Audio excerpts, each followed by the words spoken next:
When Yaris, the cunning Mazarian executive, chose Earth as his retirement destination, he sent shockwaves through the galaxy that threatened to shatter humanity's blissful ignorance about their place in the stars. Aaron Hicks, a lowly 35-year-old human, toiled away at a dead-end job in an intergalactic shipping company run by the all-powerful Mazarians. He had long ago given up on his dreams, resigned to a life of corporate drudgery. That is, until his boss Yaris, a high-ranking Mazarian official nearing the end of his career, made an announcement that would upend Aaron's life and the fate of his entire planet. Yaris declared his intention to retire to Earth, a backwater world that most Mazarians wouldn't even deign to visit, let alone spend their golden years on. It was unheard of for a Mazarian of Yaris's stature to even acknowledge the existence of such a primitive planet, much less choose it as the place to while away his remaining days. Speculation ran rampant through the Mazarian business community as to what could have motivated this unprecedented decision. Was Yaris going senile in his old age? Had he lost his mind? Or was there something more sinister at play? Aaron soon found himself thrust into the center of this mystery when his Mazarian overlords tasked him with serving as Yaris's guide and liaison during the transition to Earth. They made it crystal clear that his performance in this high-profile assignment would make or break his future with the company, and by extension, his entire livelihood.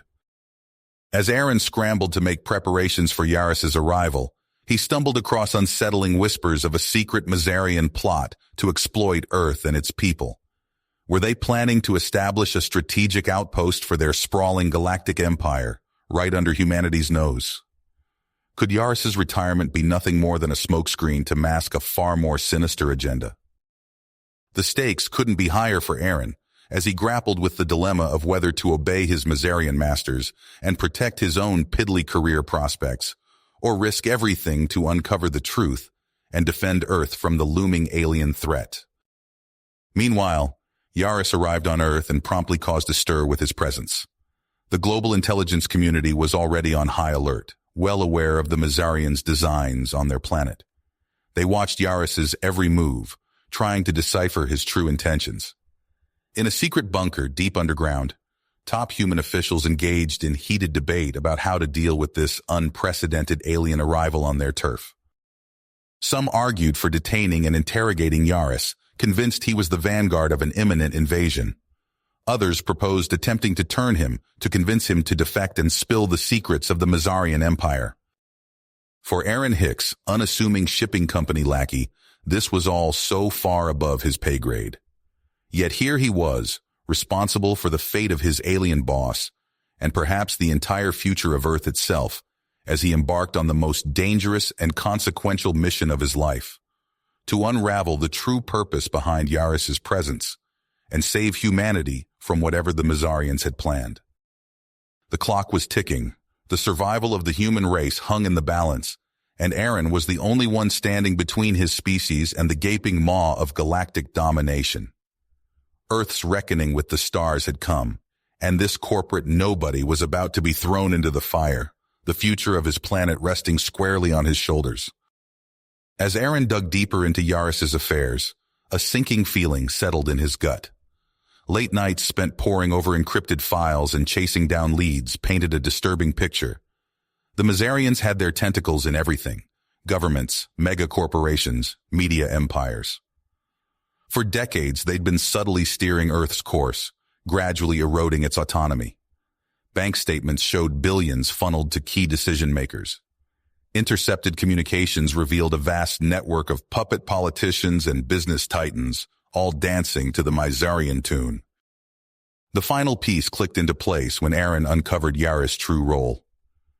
The retiring businessman was a linchpin in the Mazarian intelligence machine, his relocation to Earth a calculated power play. Aaron's head swam as he grappled with the enormity of it all. Earth was already halfway to being a Mazarian colony, and most were oblivious to the danger. Needing allies, Aaron reached out to General Mathis, a hardened military man with suspicions of alien interference. They met in a darkened parking garage, watching for tails. Mathis skipped the pleasantries. I'll cut to the chase, Hicks. Your boy Yaris isn't some retiree looking to golf away his golden years. He's a spook, and a high-ranking one at that. They're embedding him here to oversee the final stages of their little galactic land grab.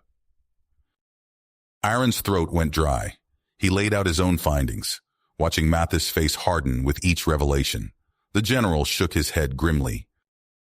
It's worse than I thought. They've got their hooks in deep.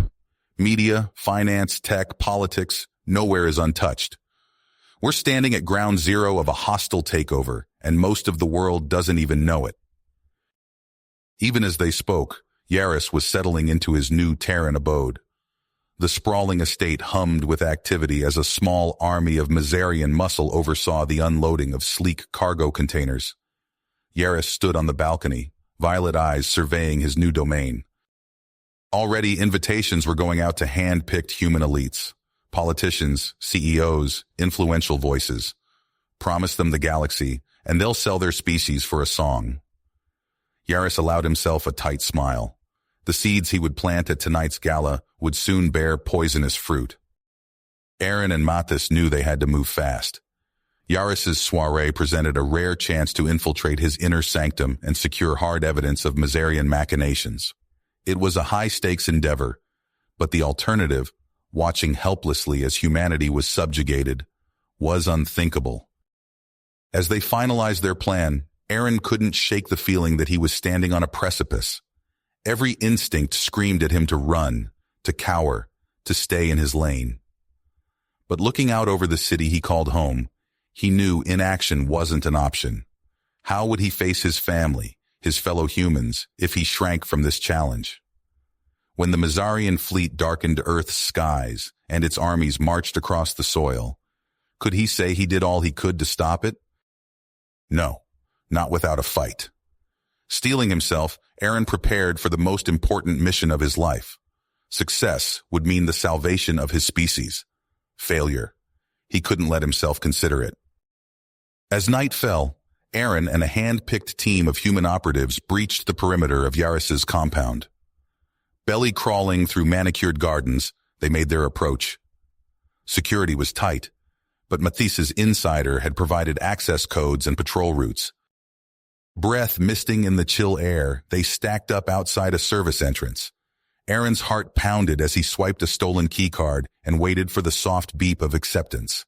If they'd been detected, this was the moment an army of Mazarian thugs would descend like wolves and tear them to shreds. The lock clicked. They were in. Moving swiftly and silently, the team swept through marbled halls. In the distance, the muffled strains of jazz and the clink of champagne flutes marked the gala in full swing. Let the collaborators clink glasses with their new overlords. The real action was happening in Yaris's private office. Aaron moved to the sculpted mahogany door, lock-picking tools in hand, as the others fanned out to secure the perimeter. The tumblers gave way beneath his probing picks. He pushed the door open with a soft creak, pulse pounding in his ears, and found himself staring down the barrel of a plasma rifle. Yaris smiled coldly from behind his desk. Mr. Hicks, how good of you to join me. I must commend you. I underestimated your resourcefulness. My mistake. The lights flicked on, revealing a squad of hulking Mazarian enforcers ringing the room, weapons trained on the intruders. Aaron's team was hopelessly outgunned. Yaris made a tsking sound, shaking his head in mock disappointment. I had such high hopes for you, Aaron. You could have had a bright future in the New Order, a seat at the table, but you humans, always so resistant to progress. Yaris motioned languidly with his hand. Take them! The Mazarians moved in, rifles humming with deadly charge. Aaron locked eyes with Mathis across the room. A look of grim drive passed between them. There would be no surrender. As the first enforcer laid hands on him, Aaron exploded into motion. A heel stamp to the insole. The alien howled as the concealed blade shot from Aaron's shoe and pierced flesh. Mazarian blood splattered the carpet. All hell broke loose. Mathis and the other humans fell on the enforcers like wildcats, fueled by desperation and the knowledge that failure meant extinction. A stolen rifle barked, dropping a Mazarian before its owner's neck was snapped with ruthless efficiency. Yaris roared with fury as his guards fell. He lunged for a wall panel, intending to summon reinforcements, but Aaron was faster. A hurled knife sprouted from the Mazarian's shoulder, sending him reeling back with a shriek. Aaron vaulted the desk, slamming a drive into Yaris's computer. His blood ran cold as he scanned file names. Invasion, population control, terraforming. The full heinous scope of the Mazarian plan laid bare. A strong hand grabbed him, Mathis gore-spattered but triumphant. "Time to go, Hicks. We got what we need." They fought their way out through the shattered remnants of Yaris's forces.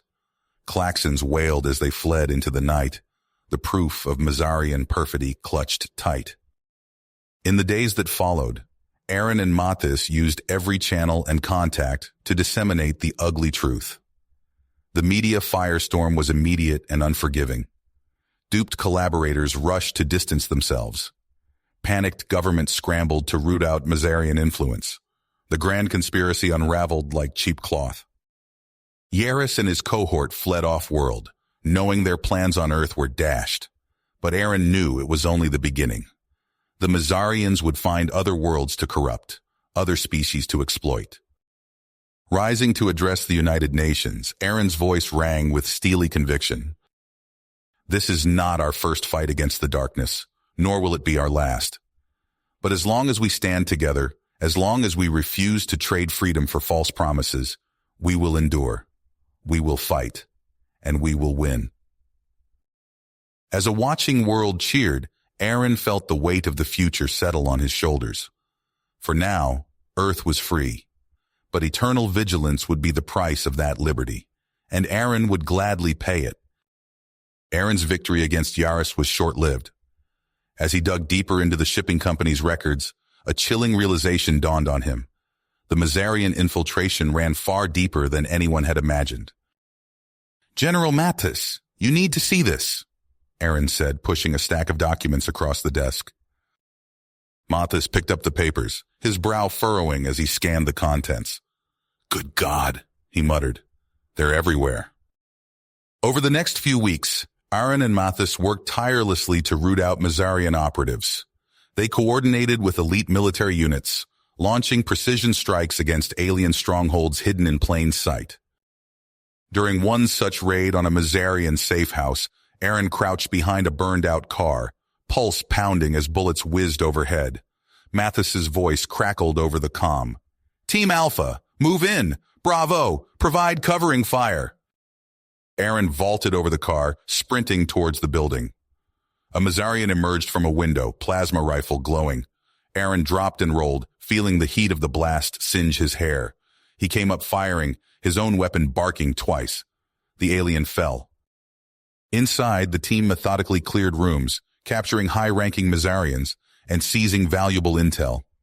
But as they reached the basement, disaster struck. A hidden Mazarian operative triggered a devastating explosion. The blast knocked Aaron off his feet, ears ringing as dust and debris rained down. When he regained his senses, he found Mathis pinned beneath a fallen beam, blood pooling beneath him. "General!" Aaron cried, rushing to his side.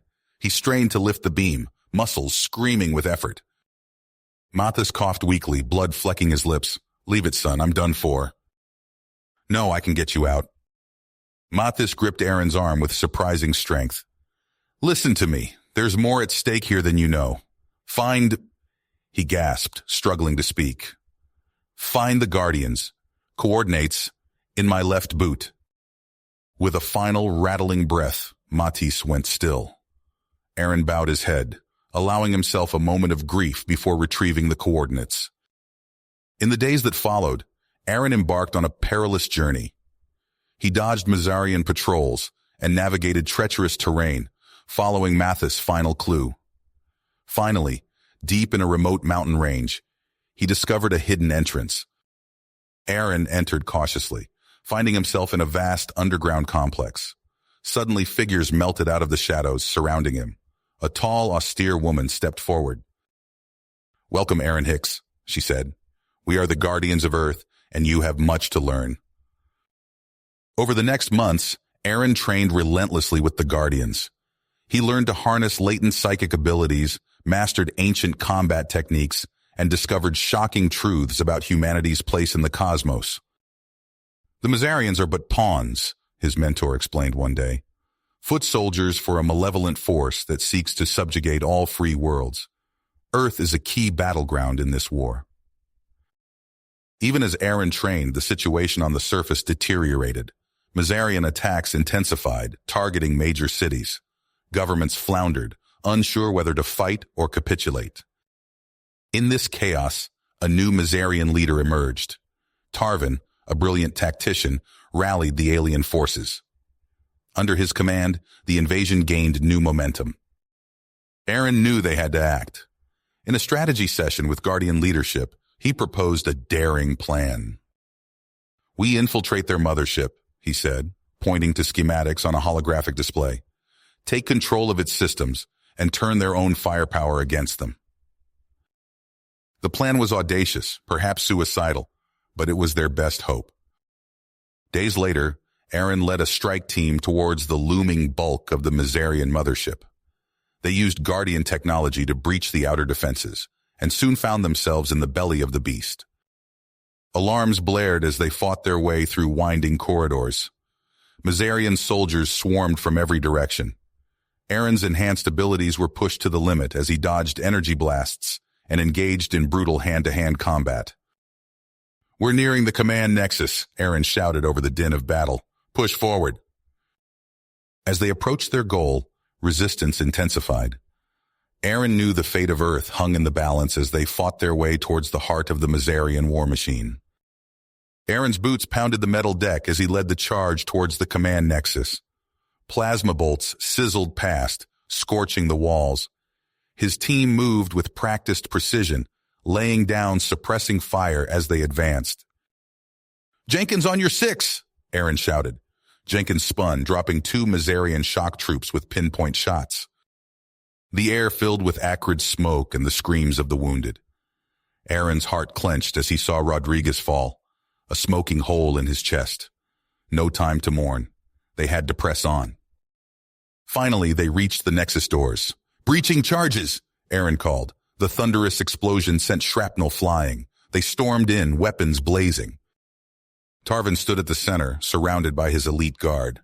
"Kill them all!" he roared. The firefight was brutal and chaotic. Aaron's enhanced reflexes allowed him to dance between plasma bolts, closing the distance to Tarvin.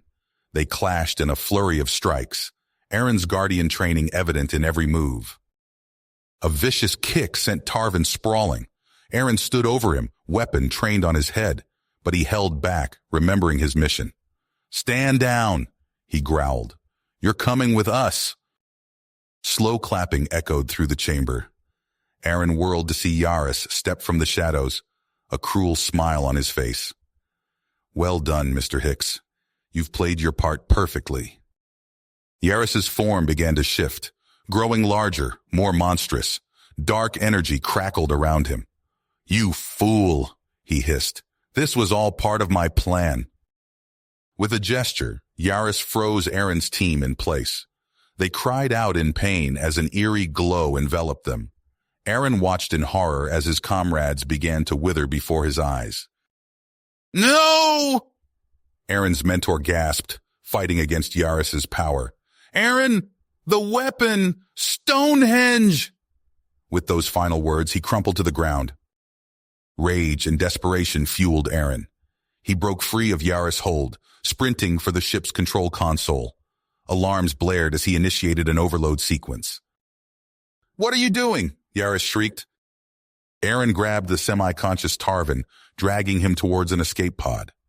The ship shuddered around them as systems began to fail. They barely made it. The pod ejected just as the mothership erupted in a massive fireball.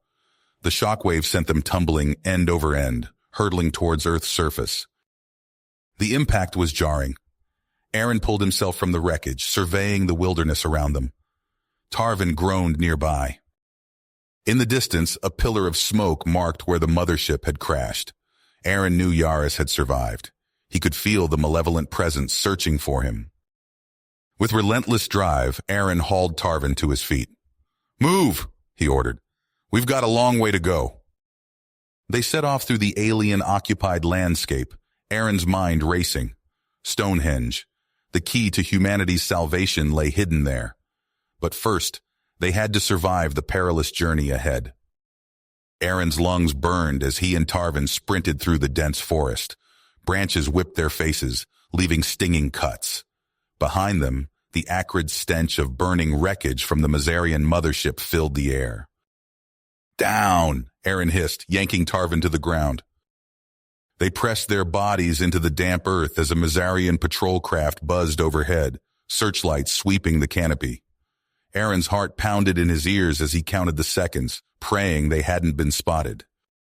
As the craft's engine faded into the distance, Aaron hauled Tarvin to his feet. "We need to keep moving." Days blurred together as they pushed onward, subsisting on foraged berries and stolen rations. Sleep came in fitful bursts, always with one eye open. On the fifth day, disaster struck. The sky lit up with sickly green light as Mazarian bombers unleashed their payload. The forest around them erupted in chaos. "Run!" Aaron shouted, shoving Tarvin ahead of him. They sprinted through a maelstrom of fire and splintering trees. A concussive blast lifted Aaron off his feet, sending him tumbling down a ravine. He hit the bottom hard, vision swimming.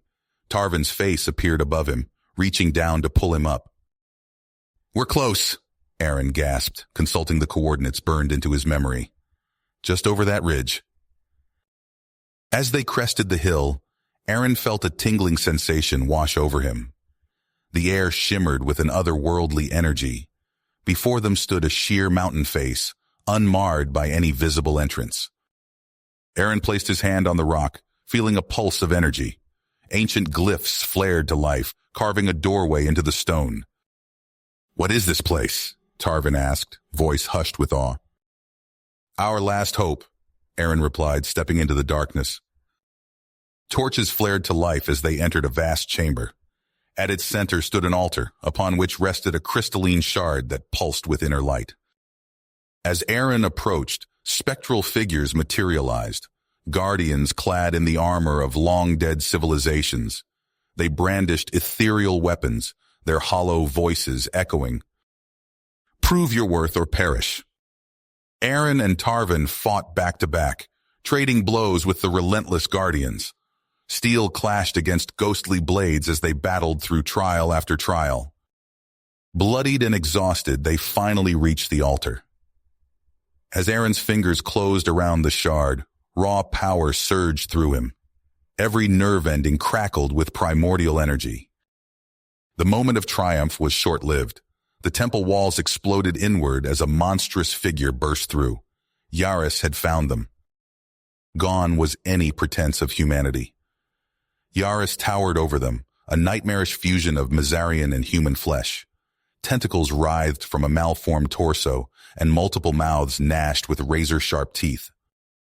"The shard is mine," Yaris roared, his voice a cacophony of screams. Aaron raised the shard, channeling its power into a searing blast of energy. Yaris staggered back, shrieking in pain and fury. The battle raged across the mountain peak. Each clash of Aaron and Yaris's powers sent shockwaves that shattered stone and carved new valleys. Tarvin fought alongside Aaron, his Mazarian weapons proving effective against the abomination their leader had become. Aaron felt the shard's power burning through him, consuming him from within. He knew he couldn't last much longer. With a final, desperate surge, he poured every ounce of his being into the artifact. A column of pure energy erupted from the shard, engulfing Yaris. The monster's flesh began to bubble and slough away as he howled in agony. "You've doomed us all," Yaris shrieked. "I would have remade reality itself." "Not your reality," Aaron snarled, pushing harder. The world went white as Aaron's sacrifice reached its apex. When the light faded, Yaris was gone. Only a scarred landscape remained. Tarvin crawled from the rubble, his body battered. He found Aaron's still form lying amidst the devastation, the shard now a lifeless husk beside him.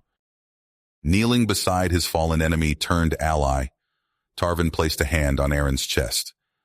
"You've won us our freedom," he said softly. "I swear by all I hold dear, your sacrifice will not be in vain." With great care, Tarvin gathered wood for a pyre. As flames consumed Aaron's body, Tarvin turned his gaze to the horizon. The real work was just beginning. You have reached the end of the story. If you enjoyed this story and want to support us, please leave a like and subscribe to our channel, and for every comment that says 88, I will heart every single one of them. Thank you for your time.